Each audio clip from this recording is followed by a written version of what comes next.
Nous allons parler ce soir d'amour, du grand amour, celui qui bouleverse une vie, celui qui entraîne tout sur son passage. Toutes les histoires d'amour ne finissent pas mal, comme le dit la chanson, certaines sont juste compliquées. Je venais chercher un curé pour baptiser l'enfant que je portais, et que tout a commencé là. Je présente Micheline et Jean, bonsoir à tous les deux. Vous êtes aujourd'hui mari et femme, mais pendant longtemps, Micheline, vous avez caché vos sentiments à Jean. Jean qui était donc... Prêtre. Prêtre.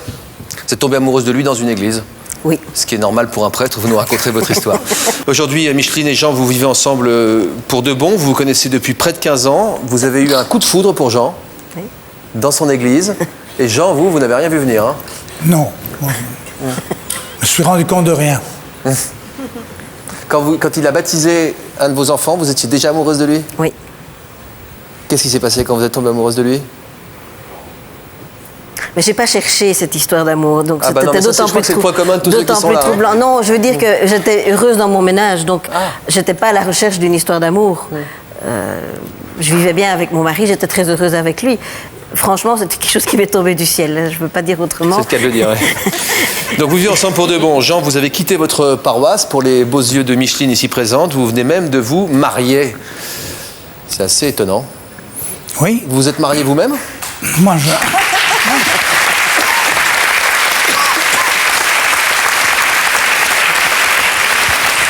Vous auriez imaginé vous marier un jour?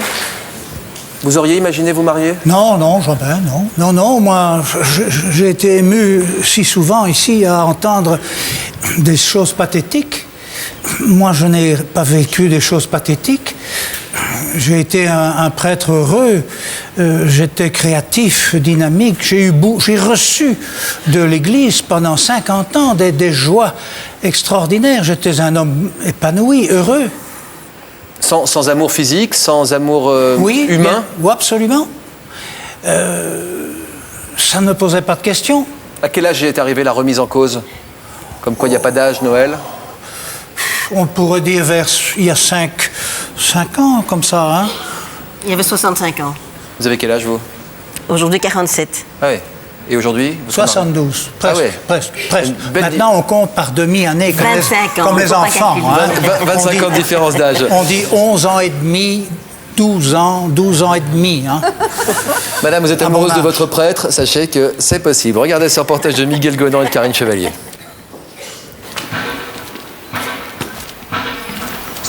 C'est donc ici que j'ai célébré la dernière messe et que j'ai décidé d'annoncer à mes paroissiens que j'allais me marier. Je reste prêtre pour l'éternité, mais je renonce et c'est le prix à payer pour l'amour que j'ai pour Micheline. Voilà, je renonce à l'exercice du sacerdoce. Ce qui m'a le plus surpris, c'est qu'il n'a pas dit mon nom. Et ça m'a fait quelque chose parce que j'avais le sentiment que il disait pas les choses complètement. J'aurais aimé qu'il dise j'épouse Micheline. Même si c'était bien entendu que tout le monde savait que c'était moi qui l'épousais, j'avais envie d'entendre mon nom. Je ne l'ai pas regardé, j'ai regardé au-dessus de sa tête. C'est pas difficile parce qu'elle est petite, hein, donc j'ai pu regarder au-dessus de sa tête parce que j'avais peur qu'elle ne me trouble dans ce que j'allais dire. L'histoire d'amour de Micheline pour Jean commence une quinzaine d'années plus tôt. Aujourd'hui, je te baptise. À l'époque, elle est mariée et décide de faire baptiser son dernier enfant. C'est là qu'on s'est rencontrés et que je venais chercher un curé pour baptiser l'enfant que je portais. Et que tout a commencé là, dans cette église-là. Moi, je m'en souviens comme si c'était passé hier. Mon premier regard vers toi, le premier regard que tu as eu sur moi, et puis ce sentiment aussi que quand tes yeux se sont posés sur moi, c'est comme si tu avais décroché un morceau du ciel et que tu l'avais déposé sur mes épaules. C'est vraiment le sentiment que j'ai ressenti et qui reste très fort 16 ans après. Micheline ne va rien dire pendant 10 ans, mais une fois divorcée, elle avoue ses sentiments à Jean. Ils vont vivre pendant 5 ans leur amour clandestinement, lui et le curé de la paroisse, elle, son assistante. On habitait dans 2 endroits différents. Hein. Chacun sa maison. Je devais aussi respecter sa famille. Elle avait des enfants.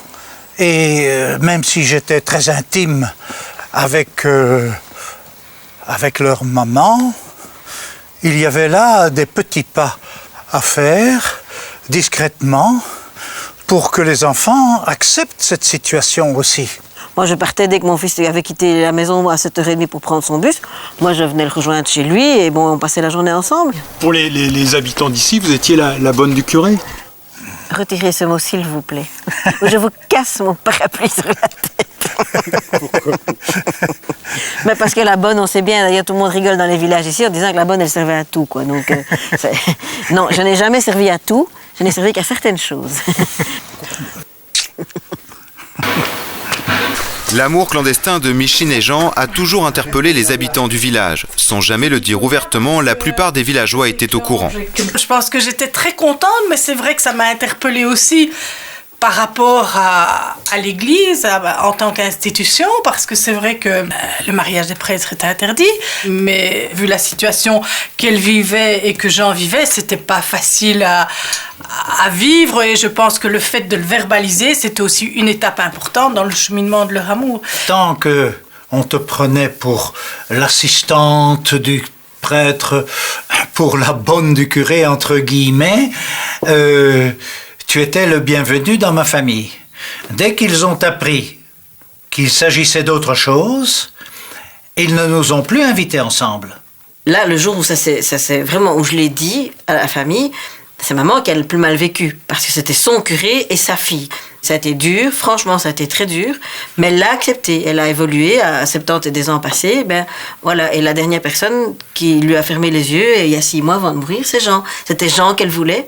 C'était son prêtre, son curé, pour lui fermer les yeux. Et je suis contente que Jean ait pu le faire. Pour rendre cet amour possible, Jean va devoir renoncer à sa fonction de prêtre, car les hommes d'église n'ont pas le droit de se marier. Quand j'enlève cette aube et que je vais la ranger, je me dis que le prix à payer n'est pas mince. Quand même, forcer un homme qui a consacré les meilleures années de sa vie à la parole de Dieu, le forcer au silence, c'est un prix quand même à payer pour l'amour. C'est pas un petit prix. Aide-moi si tu veux. On va plier et ranger. Après plus de 60 ans de célibat, Jean vit désormais sous le même toit que Micheline. Il a découvert avec elle une autre facette de l'amour.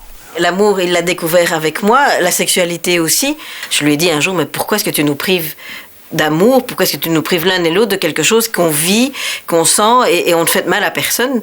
Il m'a dit, bon, j'ai besoin de temps, laisse-moi du temps, c'est difficile. Et puis, au bout de 48 heures, il m'a téléphoné, il m'a dit, finalement, tu as raison, pourquoi est-ce qu'on s'en priverait? Et bon, voilà. Mais moi, j'ai mis beaucoup d'insistance à lui faire accepter l'idée qu'il avait droit à l'amour. Et j'ai donc découvert les joies de la nature humaine dans la sexualité. Et pourquoi se cacher? C'est une grande joie, ça nous a été donné. Il ne faut pas cracher dessus. Fin septembre, Jean et Micheline ont officialisé leur union. Ils se sont mariés civilement, loin de leur village. Bon, on voulait pour de tas de raisons, mais principalement pour des raisons de discrétion, ne pas se marier dans notre commune. Donc on n'avait pas le choix, c'est l'Écosse ou Las Vegas. Donc on a trouvé l'Écosse plus proche et plus romantique. Maintenant, quand je parle de Jean, je peux dire c'est mon mari. Et lui peut dire c'est ma femme. Et c'est quelque chose qui nous manquait. Vraiment, je pense que c'était la chose la plus difficile qu'on avait dû trouver le terme. C'est mon compagnon, c'est mon assistante. Non, maintenant, il est mon mari et je le présente comme mon mari et il dit elle est ma femme. De retour en France, Micheline et Jean ont voulu une nouvelle fois célébrer leur union. Ils ont réuni leurs amis et certains membres de leur famille. Et pour marquer cet engagement, j'ai glissé à ton doigt cet anneau, signe d'alliance entre toi, moi et le Père. Mimiche, sur mon honneur et avec la grâce de Dieu, je m'engage à te chérir jusqu'à ce que la mort nous sépare, car tu es le visage que Dieu donne à son amour pour moi. Eh ben, dis donc.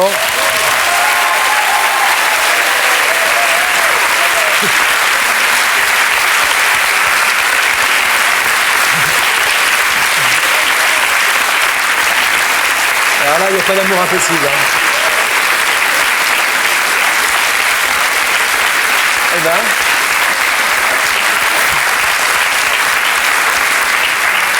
Je ne sais pas qui de vous deux est le plus applaudi ou votre histoire. Donc vous auriez pu vivre toute votre vie sans amour physique, sans amour charnel, et ça aurait été une vie très différente ou ça aurait été une vie comparable? Je crois qu'on ne peut pas parler du célibat. C'est un choix. Hein. Je suis pour la liberté de ce choix. Que certains choisissent cela, qu'ils deviennent moines, ermites, et qu'ils vivent en communauté. Là, je trouve ce choix bien. Pour le prêtre séculier ou diocésain, il faut parler de célibat et de solitude. Il n'y a pas de communauté, là. Et il n'y a pas de communauté. J'ai beaucoup de ça doit confrères être dur, qui vivent seuls avec un chien. Bon, c'est quand même très limité. On leur met sur les épaules 20, 30. Et dans votre chaîne, il y a 15 jours, j'ai vu un de mes confrères avec 42 clochers. Qu'est-ce que ça veut dire? Ça veut dire que ce n'est pas raisonnable pour cet homme. Ce n'est pas honnête de lui confier une tâche pareille. Mais qu'est-ce que vous voulez dire par là? C'est que la loi est mal faite Mais et moi, qu'il y a de j'aimerais moins en qu'on moins en de prêtres? discute. Oui, on est là pour ça. Il y a 150 000 prêtres qui ont quitté depuis les années 70 jusqu'à aujourd'hui. Et ça ne mérite pas une table ronde. Je ne comprends pas. Je comprends. En tout cas, vous avez eu raison d'insister, madame. Vous avez attendu 7 ans avant de dévoiler vos sentiments. 7 ans de réflexion, ça doit être Bien long. plus que 7 ans. Parce qu'il ne faut pas croire que le jour où j'ai réalisé que je l'aimais, je n'ai pas réfléchi à ce que je vivais. 10 ans? Ça fait 17 ans que je le connais. Et combien de temps que vous l'aimez? 17 ans que je l'aime, puisque je l'ai aimé très vite. Donc d'abord, j'ai vécu ça à l'intérieur, parce que j'étais mariée, et que bon, je sentais cet amour vivre. Je l'ai vécu toute seule, dans le silence, et c'était quelque chose qui m'a quand même fort interpellée. J'aimais 2 hommes. Vous aimiez les deux? J'aimais les 2. C'est possible? C'est possible, c'est très difficile à vivre, parce que la société ne le permet pas. Et que bon, je pense que... Vous aimeriez être bigame si Ah, moi, possible? pourquoi pas, oui, si c'était gérable, oui. Mais ni l'un ni l'autre ne l'aurait accepté. Donc, bon, j'ai pas... C'est difficile de traverser après une histoire comme celle-là. On se pose beaucoup de questions. Quel goût a la passion quand on la connaît aussi tard? Est-ce qu'on a envie de rattraper le temps perdu ou est-ce qu'on a l'impression d'être un tout jeune homme? Non, non, pas un tout jeune homme. Malheureusement. Non, on découvre quelque chose de surprenant et d'inouï d'ailleurs. Hein? Cette confiance qu'il y a entre nous est quelque chose que je n'aurais pas pu imaginer. Cette confiance, vous dites? Oui, parce que l'amour, c'est de la confiance entre 2 êtres, une confiance illimitée. Et ça, je découvre. Le jour où elle vous a dit est-ce qu'on ne pourrait pas envisager d'eux, vous avez demandé un délai de réflexion? Oui, ça a tenu 48 heures. Oui, c'est ça. Oui. C'est dommage d'avoir attendu aussi longtemps, ou est-ce qu'il fallait attendre aussi longtemps? Il fallait attendre aussi longtemps, oui. Oui. Pourquoi? Mais comme la majorité des couples, ils se rencontrent, ils s'apprécient, Enfin, ils 17 font ans, des 17 choses ans d'attente. ensemble. Non, mais vous avez attendu 48 heures, mais elle a attendu 17 ans. Oui. Mais bon, moi, j'étais dans une histoire de couple, il fallait que j'aille au bout Oui, de comme cette tous les histoire. couples, on attend, etc. 48 heures, dites donc, monsieur. Oui, mais il y a eu 4 ans avant. Ah oui. Ouais. Il fallait terminer une première histoire. Et puis bon, il y a eu... Et bien la terminer, de préférence. Bien la terminer. Et bon, une histoire d'amour ne se termine jamais bien. Non, mais sans faire trop de casse autour de soi, le moins possible. Le en tout moins cas. possible, en tout cas, Ce oui. qu'on avait envie de dire à Hugo Ouais, aussi ouais, tout ouais. à l'heure. Ouais. Vos enfants, comment ils l'ont vécu? Mais je pense dans l'ensemble, ils l'ont bien vécu. Mais à ce moment-là, ils avaient 10 et 16 ans, donc on pouvait en discuter. Quand on a décidé de leur parler, ils l'ont bien Disons, vécu. le monsieur qui t'a baptisé, ça va devenir Mais ton Jean beau-père? faisait partie de notre famille, c'était devenu vraiment un ami, donc quelque part, il le voyait souvent à la maison, ils avaient confiance en lui. Et, puis, Et pour votre ex-mari, comment il a pris la nouvelle? Ah, nous étions amis. Ah oui, et vous l'êtes toujours? Les distances se sont creusées un peu, mais je n'ai aucune... Il n'a pas d'animosité vis-à-vis de moi, et moi pas vis-à-vis de lui. Et nous étions vraiment en confiance, en amitié. Je ne voyais pas plus loin que le bout de mon nez, j'avoue. Je crois que les curés sont d'une naïveté étonnante à ce niveau-là. Très bien, en tout cas, vous avez d'abord vécu dans la clandestinité. Ne pensez pas non plus, ceux qui nous regardent, ça s'est fait du jour au lendemain. Ça a été assez compliqué. Et pourtant, dans l'histoire, il y a dans notre histoire avec un grand H, il y a beaucoup d'histoires avec un petit H comme celle-ci. Je donne la parole à Marie-Odile Merniac. Où êtes-vous, Marie-Odile? Ici. Bonjour Marie-Odile, vous êtes historienne et généalogiste. Vous venez de publier Amour et mariage dans la France d'aujourd'hui aux éditions Archives et Culture. L'idée qu'un prêtre puisse vivre une histoire d'amour, ça a toujours fait scandale? Ça a été longtemps admis ou toléré, ça faisait partie des aléas de la nature humaine. La question même du célibat n'a vraiment été débattue qu'au XVIIIe siècle. À la Révolution? Avant la Révolution, déjà, les philosophes considéraient qu'il y avait une nature humaine contre laquelle on ne pouvait pas aller. Et puis, les pulsions? Oui, entre des attirances autres. Et mutuelles, puis, ce sera plus joli comme ça, oui. Une vie commune, peut-être. Ah oui. Et sous la Révolution, on a tenté de créer une nouvelle Église. On a instauré une constitution civile du clergé, alors qu'il ne remettait pas en cause le célibat dans un premier temps. Et on a traqué, en quelque sorte, tous les prêtres qui refusaient de prêter serment. Et finalement, il y a 6000 prêtres qui se sont mariés parce qu'en fin 1793, on leur a dit c'est la guillotine, la déportation ou le mariage. C'est-à-dire, s'ils se mariaient, ils échappaient. Voilà. Alors, il y a eu quelques cas assez mignons. Un dominicain, par exemple, qui s'appelait Grandjean, qui a fait un mariage au départ fictif, mais lui et sa femme n'habitaient pas sous le même toit. Donc les révolutionnaires leur ont dit non, vous êtes mariés, maintenant vous vivez ensemble. Et de ce mariage fictif, 2 enfants sont nés finalement. Ouais. C'est pas les premiers, c'est pas les derniers non plus. Hein. Voilà. Donc il y a eu ensuite des régularisations qui se sont faites à partir du Concordat dans les années 1800.